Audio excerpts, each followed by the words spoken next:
Good morning. This is Lisa Niver from We Said Go Travel, and I am so honored to be here today with Katie Thompson from PADI, which is one of my favorite and most important organizations on the whole planet. Hi, Katie. Hi, Lisa, and I'm honored to be here as well. And that's a great introduction. Thank you for saying that about our brand. I appreciate that. Oh my gosh, I know that a lot of people know I've been speaking at the Travel and Adventure Show this year, and it was my great honor to be able to speak on behalf of PADI, which for anybody that doesn't know, we're talking about scuba diving, not a person named Patty. So PADI is the Professional Association of Dive Instructors, and that's how I learned to scuba dive. And scuba diving changed my whole life. I really feel so thankful for everything that you guys do to save the ocean and help people get in the water. Thanks, Lisa. Yeah, so PADI's been around since 1966, teaching the world to dive. And that actually was our tagline until a couple of years ago.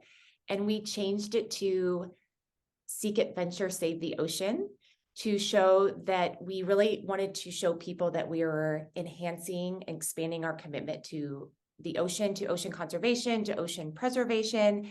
And so we really like to think of PADI as a PADI, I love that you said that, as a deeper purpose brand. So we thought, we have, I think it's like we've certified our PADI dive centers around the world, and instructors have issued like 29 million, like nearly 30 million certifications.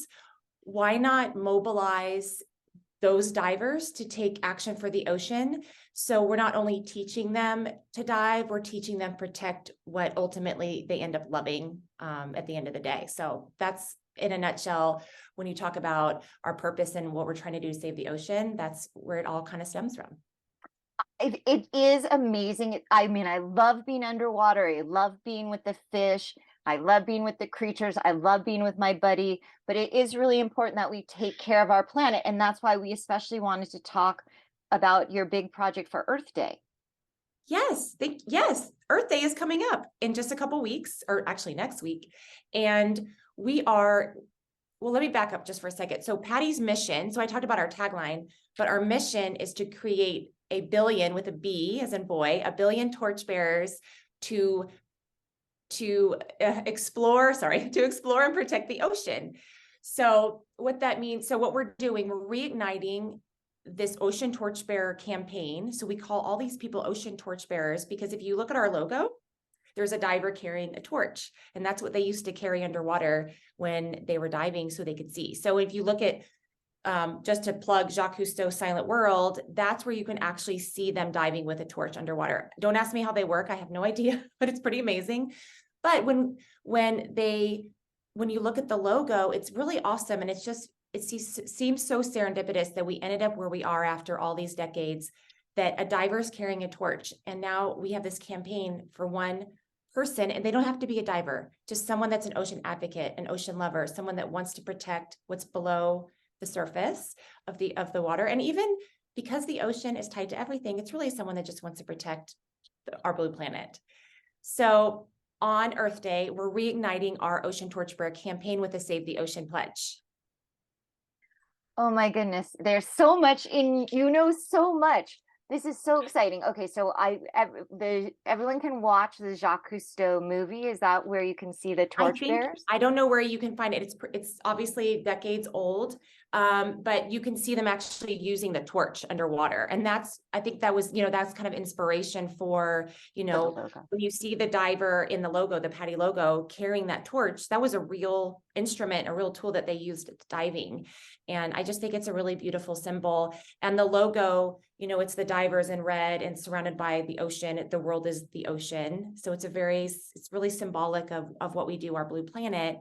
And the red, the flame of the torch, I just think we all can spark change for the ocean. So it's really just kind of all comes full circle to where it started in the 60s with the founders.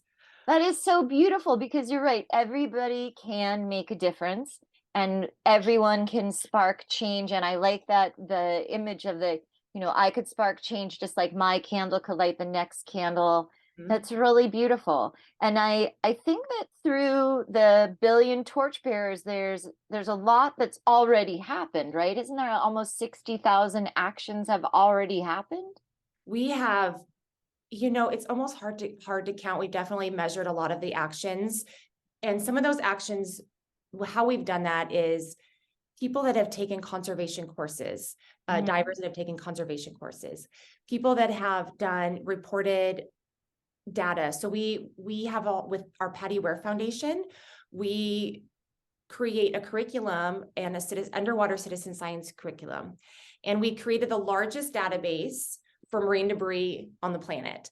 And what's so valuable and important about that database, there's over 2 million pieces of debris reported.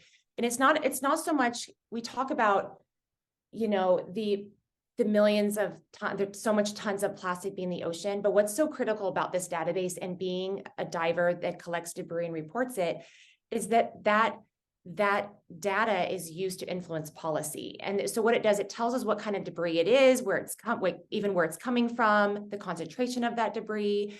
So at the end of the day, it's not so much, although it is important, I'm not saying it's not important to go to the beach and pick up trash, but having that data is critical. And that's really where all the policy change comes from that we're working on as well with like shark conservation. So some of those actions go back to all of the divers, not just divers, all of the people that, and torchbearers included, and even before that, because we've been protecting sharks now for a couple decades, we get involved with programs like CITES and we help protect sharks. So we've now protected over 100 species of sharks and rays, and anybody can take that action.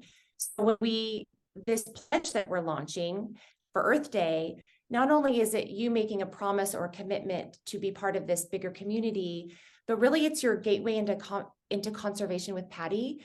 And we will be able to communicate with you and provide you a pathway to take clear actions that ladder up to this global picture of protecting our ocean. Right. I think one of the things that I love the most that is, very clear on the site and very important for PADI is that local action has a global impact. And could you say a little bit about what happened with the legislation in case people don't know that this year was such an incredible, or it was maybe the end of last year, the shark legislation that came through that's protecting sharks in so many countries? Yeah, so what I'll walk through a little bit how that happens and why that local action or why that individual person and collectively it helped protect sharks. So what we do, we send out the communication of this petition to all of our people that have signed up to be torchbearers, the people that follow us on social media, and we ask them to sign this petition for this. It's for CITES. So the CITES group is what works. It's a governing body that helps protect species. And so because sharks and rays have been in our wheelhouse for so many years, and we've worked so hard to protect sharks, we have a shark conservation course, which we are updating, and we are going to be releasing a new global shark census. So that's exciting. So stay tuned for that. But so what the consumers do, or what our fans, what our torchbearers do, they sign this petition, and what we can do, we can segment that database of where those signatures are coming from digitally.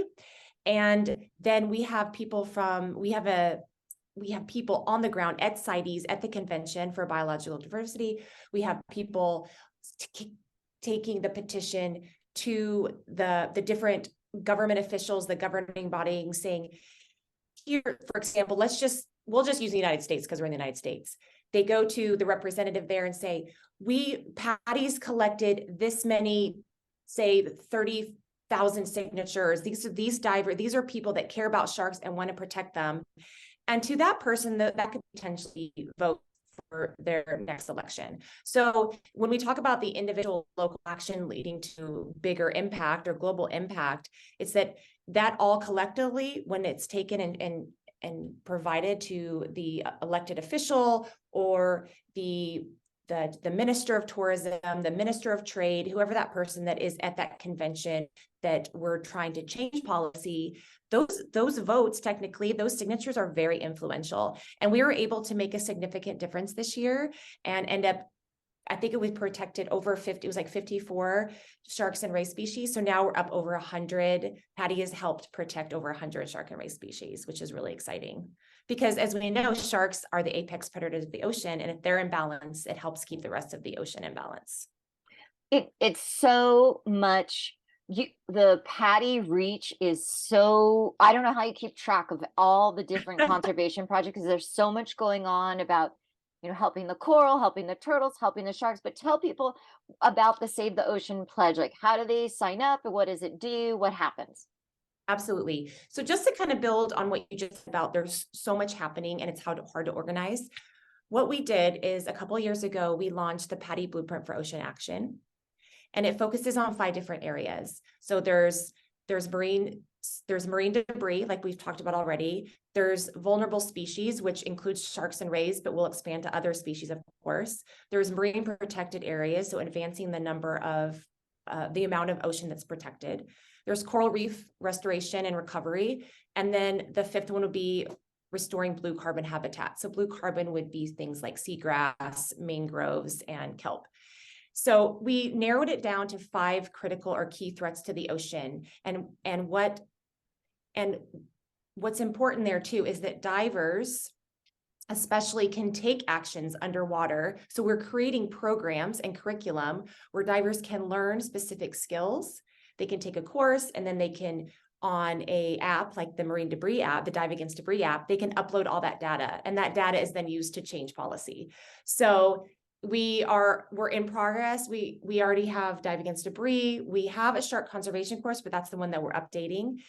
So we're going along. We're going to have a course for each of those buckets. So, and then tied to that, so as a torchbearer, we know not everyone's going to be a diver. We say 1 billion torchbearers because that's basically 1 in 10 people on this planet that can take action for the ocean. So you taking or signing that CITES petition to protect sharks, that is an action that counts. That helps advance the goals under the vulnerable species bucket.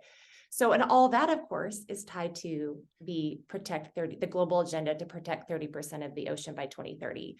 Of course, we're looking way beyond 2030, but we want to make sure that the work that we're doing is connected to that bigger picture, because what you mentioned, the scale that PADI has, we can indeed make a significant impact with millions of people around the world taking action. Right. And so in order to have 1 billion torchbearers and protect 30% of the ocean by 2030, so they're going to sign the Save the Ocean pledge. Tell us about the Ocean Pledge. So yes, thank you for asking me about the pledge again. So the pledge is it's basically a personal commitment that you would take to say that, yes, I'm going to help create balance between humanity and ocean. I'm going to respect the ocean or the underwater world when I travel. I'm going to respect the cultures that take care of the ocean when I travel, when I'm diving, when I'm on vacation, and even in my own community. So there's a set of commitments that you can see on the pledge page that you're saying, yes, I'm going to do all of these things. And then I'm going to pledge to save the ocean, and I'm going to stand up for the ocean, and then be part of the world's largest community that we're trying to build to create ocean change. Because that's what makes this pledge unique, is that there are other pledges out there. But what's so important about this pledge is that it is backed by 3 decades already with the PADI Ware Foundation and with PADI members and operators around the world taking action. And now we're just trying to get more people to stand with us. So once you sign up as a torchbearer, once you join this community by taking this pledge, you're going to be kept informed of these opportunities. So it's like your entry point into being informed on what you can do. Because if you think about the ocean conservation space, or any conservation space, it's a little overwhelming. And I think a lot of people, they almost get apathetic, or they just feel overwhelmed. They think what they do doesn't matter, or that their little contribution won't change anything. And that is not true at all. It completely does. And we have all these examples to prove that it does matter. What you do does matter. So that's really, we feel like this pledge is a way to reach people all around the world that care about the ocean citizens, I like to call them, that want to do something, but maybe don't know how to get started. They don't know what they can do.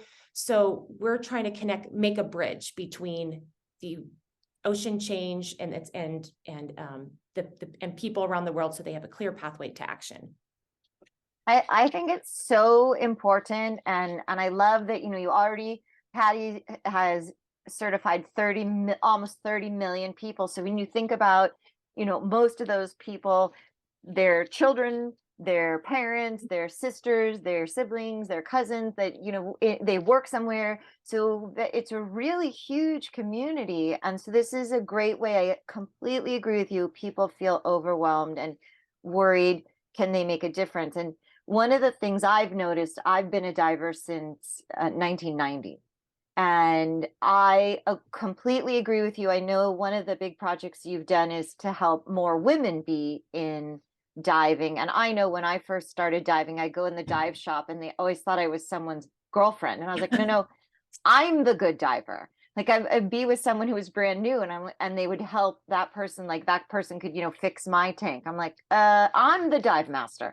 So I'd love if you could talk about Women's Dive Day, because I think one thing I've noticed speaking about diving at the travel show or other places, it is diving's amazing and women often are better divers because, you know, better listeners.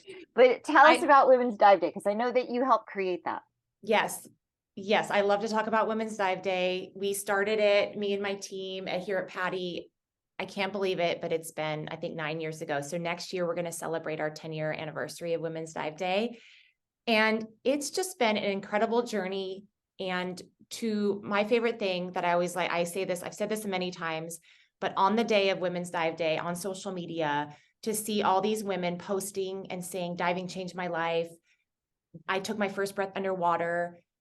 And it's really about, we always say it's for everyone. I mean, of course, it's called Women's Dive Day, but we really do want everyone to engage, because even though our mission is to create this billion torchbearers, our true deep down, our mission is to increase access to the underwater world for everyone. So this idea of inclusivity is really what Women's Dive Day is about. It's really being very inclusive, providing opportunity to people that may not think that they have it or don't have it. And we've started with women in a very broad way, and hopefully we want to continue to do that with other groups, other people that feel that same way. But with women, it was breaking down those barriers to diving to make them feel comfortable. Like you were just saying, that example is not unique. It has happened to so many women that they would walk into a dive shop and they just felt like they didn't have the confidence to ask about equipment, or they didn't have the confidence, or they weren't treated with respect in a way necessarily. And this happens in a lot of different sports and activities. And so that argument is not new, but that's why we do these things to say, hey, we can dive just as good as anyone else. But I think it was just making them feel comfortable and giving them the confidence. So if 50% of the population or so is female, well, how can we, I mean, you can say this about anything, but we're talking right now a lot about ocean conservation. Well, we need women on board too. Women, we need all those women to be part of the community. We need women divers. We need women ocean advocates. We need people to take those same actions. So really, Women's Dive Day is just about inclusivity. It's about inviting everyone in, creating access to the ocean, and giving everyone this opportunity to be part of this, like to experience nature and the beauty of this planet. So this year, Women's Dive Day is July 15th. Mm-hmm. And I believe last year, were there over 4,000 events? Well, I think that stat was from the first year when we did it. Oh, okay. We actually tracked, there were over 4,000 events like the first year all around the world. And we were just blown away because, I mean, we pushed it really hard with all of our PADI dive centers around the world. We really wanted them to adopt this concept in this initiative, Women in Diving, and say, hey, open up your doors. This is more people for you to teach, more people, and women bring their children, they bring their friends, they bring their families. A lot of the times they're like, they're the decision maker in the household for vacations, for lots of different things. So it's like, you get women on board. There's a lot of benefits to doing that. So every year we have thousands of events now taking place all around the world, and our dive centers love it. They've really embraced it. It's just incredible to see the I guess the diversity of the events themselves. I mean, you have everything from women doing yoga days and diving, to doing wine afterwards, to people doing incredible conservation work. So a lot of them have turned that day into some type of conservation initiative, bringing the community together. So it's just turned into something that's really incredible. So I don't know yet what we're going to do next year, but I want to plan something pretty significant for the 10-year anniversary. Well, good. So I want to be part of the 10-year anniversary. And absolutely. a couple of years ago, beaches and sandals resorts used underwater footage of me scuba Mhm. diving and dancing Oh, that's great. I love in Turks that. in Turks and Caicos. It was really funny. They always do a great job down there with Women's Dive Day. So that's good to hear. But I think I need to see that footage because I don't think I've seen it. So if you could send that over, I will link it. put in the show notes. I'll put in the show notes. Tell us a little bit about the women that are behind you in these beautiful murals. Oh, yes. Thank you for asking about that. So when we launched, okay, so we did launch a program in 2016, I believe, called Pillars of Change. PADI Pillars of Change is our framework. It's our corporate social responsibility framework. So what that means really, it kind of ladders up to all we do as a brand is our core values manifesting themselves. And it's kind of the roadmap for the actions that we take. So we're like, well, how does that, so the pillars now, there's 3, we combined 2 of them. So when we look at the work we're doing and the initiatives, as a brand, as a brand and marketing team, a PR team, a lot of the things that we're doing, how does that ladder up to ocean conservation, which is pillar 1? How does that ladder up to dive industry sustainability, which is pillar 2? And how does that ladder up to people and humanity, which is pillar 3? So we combined healing and wellness and people and community into people, into people and humanity. So that's where we just felt like there was a little redundancy there. I'm like, let's just streamline and make it easier for people to remember what they are. So that third pillar is where you would find Women's Dive Day or all of our adaptive diving services. We have amazing PADI instructors and PADI dive centers around the world that are teaching divers with adaptive needs. There's 1 billion people on this planet that have a disability, and diving has shown is to be an amazing healing opportunity, like medically, for people that have a disability, people that are paralyzed, people that have sometimes spinal disorder, people with that suffer from PTSD.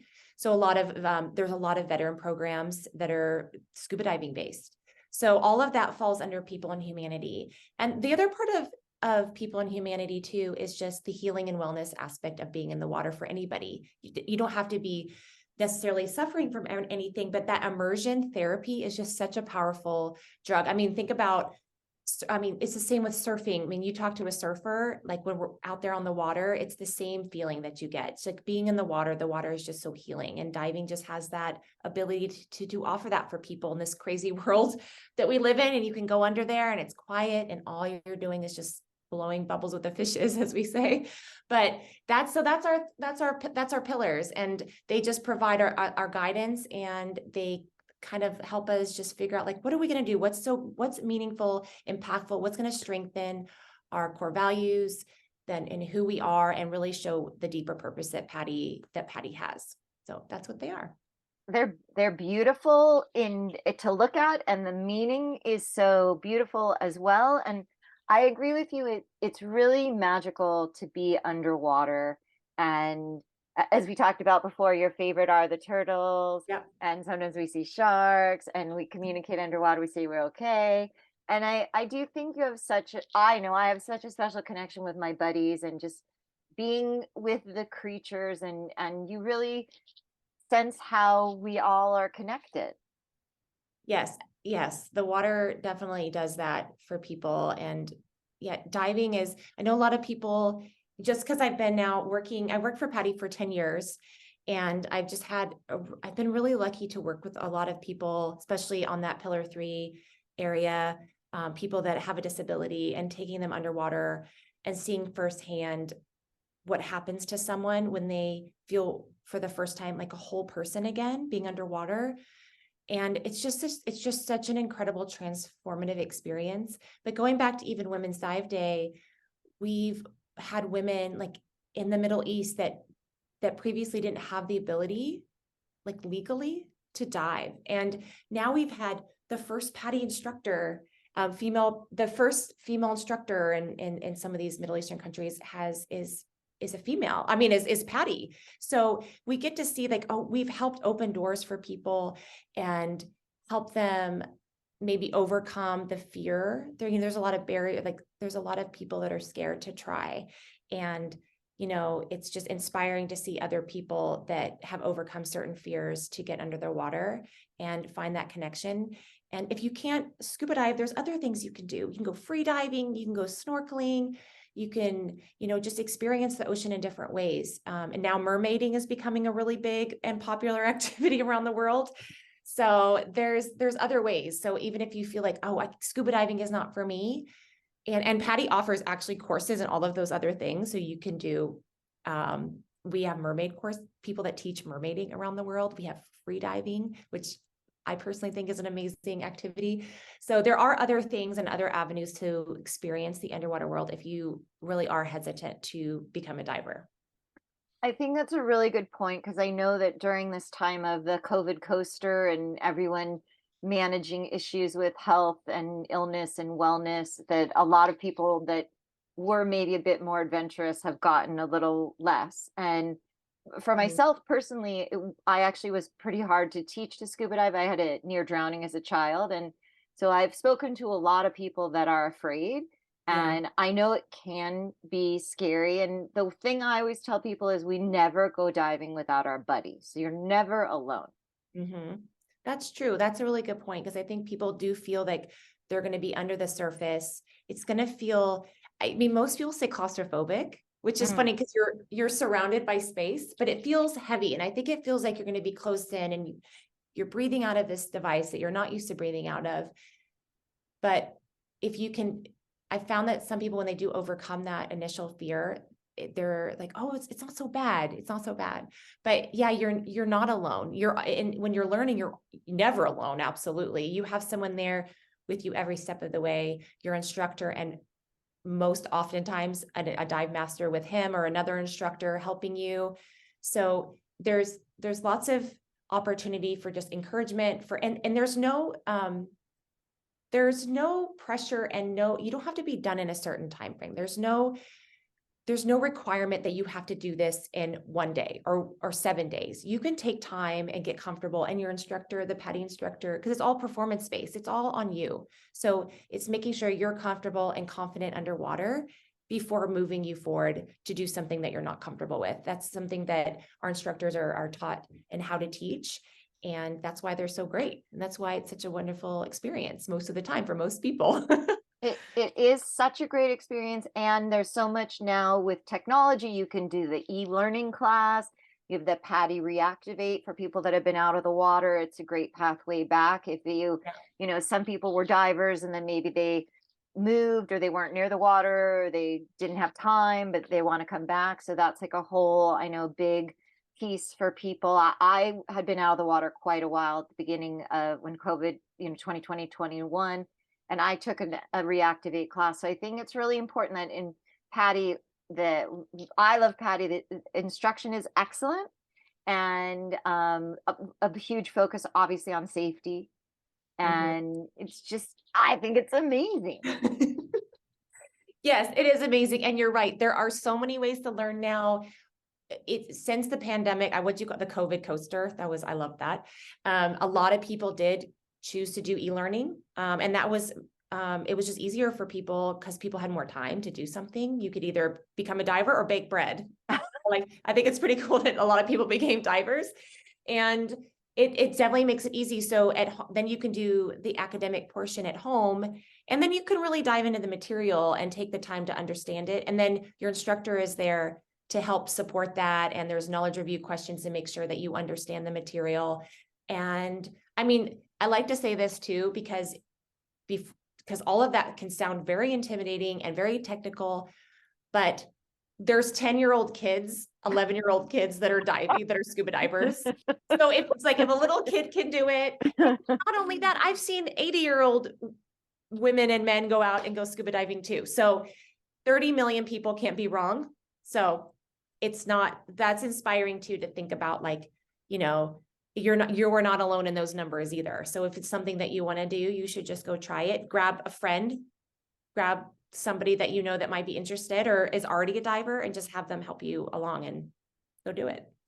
I love it. And I just want to reiterate before we close that, we're doing this. It's Earth Day or Earth Month, or I guess every day is Earth Day, we say now, but Yeah. we're going to put in the show notes to join and sign the Save the Ocean pledge and become part of the 1 billion with a B torchbearers. And so Yes. any last thoughts you want to share with us as you're from PADI or from yourself about Earth Month or Earth Day or the ocean? Sure. I'll just say, PADI.com/save the ocean will take you to the pledge page, and you can read all about it. You can learn about torchbearers. You can learn about all the things we're doing in conservation and why what you do matters. And I think that's what I want people to remember, is that what you do matters. Get engaged in your local community in some way. There's lots of opportunities out there for you to engage. It doesn't have to take a ton of time. Just find out what you're passionate about and take action.